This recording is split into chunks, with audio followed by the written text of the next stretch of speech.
Welcome back once again. Today is the third day of January, and what's unfolding right now is shaking the corridors of power.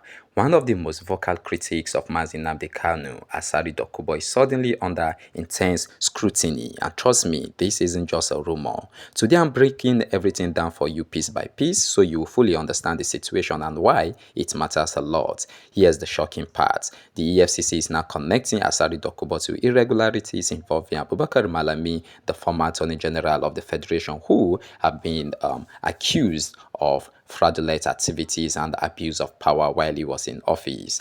Malami is the same man who signed off on the controversial rendition of Nnamdi Kanu from Kenya to Nigeria.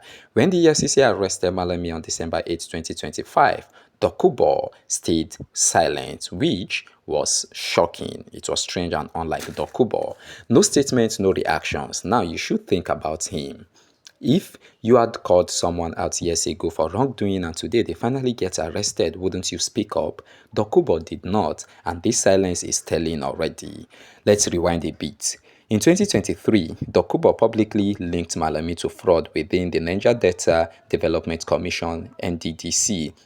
Now, for the context, the NDDC managed funds intended for the development of Niger's Delta region. Dokubo alleged that Malami and others siphoned billions. Yet, even then, he downplayed the 81 billion naira allegedly mismanaged, calling it mere pickpocketing compared to the corruption happening elsewhere in the country. He said, and I quote, "We are talking about 81 billion naira being taken from the Niger Delta while much larger amounts are being stolen elsewhere in Nigeria. When they talk about Akpabio, they should also talk about Malami. When they mention Joy, tell them about Sadia. And when they mention senators, tell them about Magu." Dokubo knew where the corruption ran deep. He knew the full scale, but this is just the tip of the iceberg. When questioned, Dokubo tried to classify his statement as a political commentary, but the EFCC sees it differently. Today, he is under investigation, not for silence, but because his name keeps surfacing in connection to Malami's irregularities. And this isn't just about money, it's about influence, security, and nation's perception.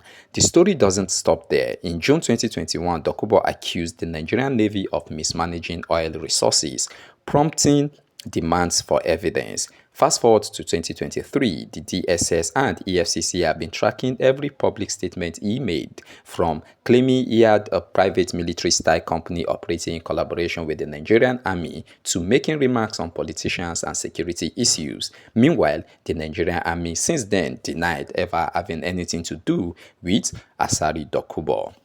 Well, Dokubo has consistently stalled the attention of top security agencies. Remember, this is the same man who publicly criticized Nnamdi Kanu, yet also holds significant sway in political discourse. Now, after Malami's arrest, the spotlight is on him like never before. The DSS and EFCC are scrutinizing everything he's ever said or done. And for someone with a history of outspoken comments, this could get really tricky. Here's the intelligence move. Dokubo has gone quiet. No fairy statement, no social media outbursts, no fresh commentary. He knows the stakes. Two powerful security agencies are watching his every move, and even one slip could escalate matters quickly. His last public comment came hours after U.S. missile strikes on U.S. missile strike on positions in Sokoto State. He weighed in briefly, then went silent. It's a clear sign he understands the danger of speaking too much at the very wrong time. The next few days could be critical. Don't be surprised if the DSS or EFCC calls him in or even formally arraign him. All eyes are currently on Dokubo, even though he's nowhere to be found, especially because his past statements and criticisms of powerful figures like Malami could now be used in ongoing investigations. It's quite ironic, isn't it? A man who criticized Kanu so openly is now under scrutiny himself. While advocating the transparency and accountability, Dokubo now faces the very agencies he often challenged in the past. It's a tense, unpredictable situation, and one that's unfolding in real time before our very eyes. Meanwhile, as we discuss this, don't forget that earlier today, our first video covered Trump and Netanyahu forming a support front for Nnamdi Kanu and Christians in Nigeria. We posted that yesterday, rather. If you missed that video, you can check it out on our channel. Just click on the logo and head to our video section. It's packed with exclusive coverage and updates. For now, Dokubo has remained silent. The EFCC and DSS are watching, and Nigeria awaits. As always, we'll keep you updated with every development, every statement, and every twist. Thanks for watching, and now let's discuss the possible ways that Asari Dokubo could have been involved in the activities that have been accused of Malami. Well, like I said before, dating back to 2020, 2021, is a 2023 rather, Dokubo publicly linked Malami to fraud within the Niger Data Development Commission, that's NDDC. In fact, according to Asari Dokubo back then, he claimed that Malami had siphoned or shifted quite a large amounts of money compared to what was reported. I mean, the media reported 81 billion naira allegedly mismanaged or missing, and Malami said, Dokubo said it was a pickpocket compared to what really happened.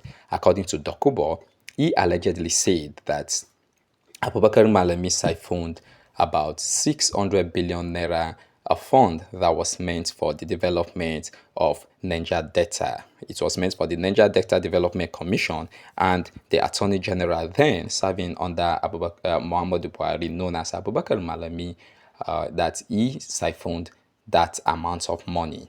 Well, when we heard later on in the news that EFCC had Abubakar Malami under investigation, we expected that Asari Dokubo was going to come out and speak about the irregularities. He was going to come out and confirm himself, especially when he said it, nobody actually believed him. But now is the time that he was supposed to vindicate himself and come out to say, okay, I told you this, and nobody believed. Well, to our utmost surprise, Malami stayed quiet. Dokubo rather stayed quiet all through the investigation. He stayed quiet, and that also must have baffled the EFCC, as they also put Dokubo under investigation and serious scrutiny. They want to know what he knows. They want to know how he knows what he knows, and they want to know why he said stuff like that and then suddenly went quiet. This isn't a simple issue anymore. It is a full-blown out issue that they need to settle. I mean, Malami and Asari Dokubo must have something in common for Asari Dokubo not to publicly come outside and remind people about what he accused him of in 2023. I mean, after you've linked Malami to fraud within the Niger Data Development Commission, a commission that managed funds intended for the development of the Niger Delta region. After Dokubo had alleged that Malami and others siphoned billions meant for this commission, then there was no belief in what he said.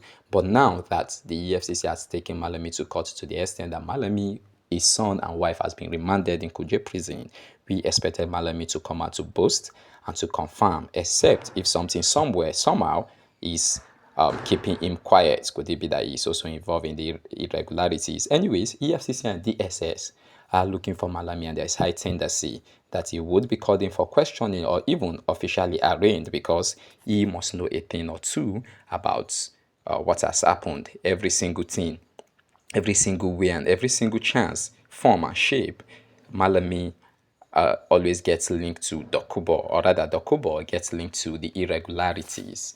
Knowledge, they say, is power. Let's hope knowledge is powerful indeed. Well, at this junction, we've come to the end of this video. We would love for you to stay tuned, like this video, share it with your family and friends, while we bring you more updates in the nearby future. Thanks for watching once again, and this is Baz News signing out. Now, thank you for watching, and please like and subscribe.